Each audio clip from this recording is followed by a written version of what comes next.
क्रमागत भाव में रज जो मान आरंभ होता से निकट में सरीबार थिला किंतु रजर प्रारंभिकता साधारणतः बुलीगला समाज रे जो मैंने आरंभ करते से आज से सभ्यता संस्कृति अनेक दूर रहिले।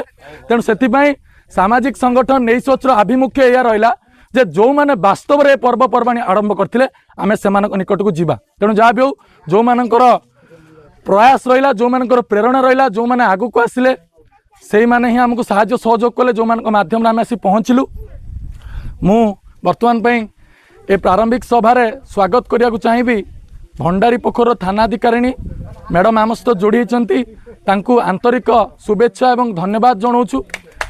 कारण मैडम को आम ये आज गर्वित जड़े महिला ही वास्तव में आम समाज उत्सर्गीकृत वास्तवता को बुझीपे। जो कथा मुझे कहली कि जितेबाला समाज रे वर्तमान यही जो ऋतुमती ऋतुस्राव एवं अनटचेबिलिटी बा छुआ छुआ भेदभाव को लेकिन जिते आम समाज बढ़ुची से नारी सभ्यता सशक्तिकरण एवं नारी सामाजिकरण आम निहाती आवश्यक।